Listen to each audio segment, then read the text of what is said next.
മലപ്പുറം തൃക്കലങ്ങോട് കുതിരാടത്ത് പുലിയുടെ ആക്രമണത്തിൽ 7 ആടുകൾ കൊല്ലപ്പെട്ടു.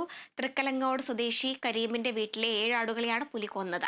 CCTV ദൃശ്യങ്ങൾ പരിശോധിച്ച് ആടിനെ കൊന്നത് പുലി തന്നെയാണെന്ന് വനം വകുപ്പ് ഉദ്യോഗസ്ഥർ സ്ഥിരീകരിച്ചു. ജനവാസ മേഖലയിൽ പുലിയുടെ സാന്നിധ്യം സ്ഥിരീകരിച്ച സാഹചര്യത്തിൽ നാട്ടുകാർ അതീവ ജാഗ്രത പാലിക്കണമെന്ന് അധികൃതർ മുന്നറിയിപ്പ് നൽകി. പുലിയെ പിടികൂടാൻ കൂട് സ്ഥാപിക്കണമെന്നും മറ്റ് സുരക്ഷാ നടപടികൾ സ്വീകരിക്കണമെന്നും നാട്ടുകാർ ആവശ്യപ്പെട്ടു. നടപടിയെടുക്കാമെന്ന് പറഞ്ഞ് ഉദ്യോഗസ്ഥർ ഒഴിഞ്ഞു മാറുന്നതിന് പകരം വ്യക്തമായ ഉറപ്പ് നൽകണമെന്ന് ബ്ലോക്ക് പഞ്ചായത്ത് പ്രസിഡന്റ് ആവശ്യപ്പെട്ടു. ഈ വിഷയത്തിൽ സർക്കാർ അടിയന്തര നടപടി സ്വീകരിക്കേണ്ടത് അത്യാവശ്യമാണെന്നും അദ്ദേഹം പറഞ്ഞു.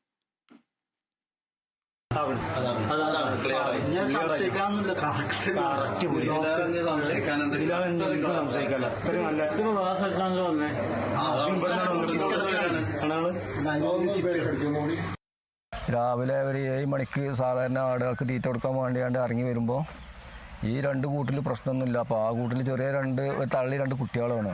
താഴത്തെ കൂട്ടിങ്ങനെ ഇവിടെ നിന്നിങ്ങനെ നോക്കുമ്പോൾ ഉണ്ട് അവിടെ ആടിങ്ങനെ കിടക്കണ കണ്ട്. അപ്പോൾ എന്താ ഇത് സാധാരണ കിടക്കണ മാതിരി ഒരു കടത്തല്ലല്ലോ എഴുതിയാണ്ട് നോക്കുമ്പോൾ കുട്ടികൾ 2 ഉണ്ട് അപ്പുറം ഓലും വീണ് കിടക്കുന്നുണ്ട്. അതിൽ ഞാൻ ഒറ്റയടിക്ക് വണ്ടിയാണ്ട് ഇപ്പുറത്തൂടെ വന്ന് നോക്കുമ്പോൾ വലിയ ആടിൻ്റെ പള്ളമെന്നൊരു പകുതി ഭാഗം ഇങ്ങനെ കടിച്ച് തിന്നുകണേ.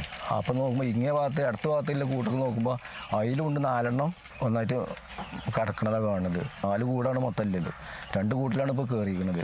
നമുക്കിത് അപ്പോൾ ഇതിൽ നമുക്ക് കാണും. അപ്പോൾ രാവിലെ വന്നാണ്ട് നമ്മൾ നോക്കുമ്പോൾ അവിടെ കാൽപ്പാട് കാണാണ്ട്.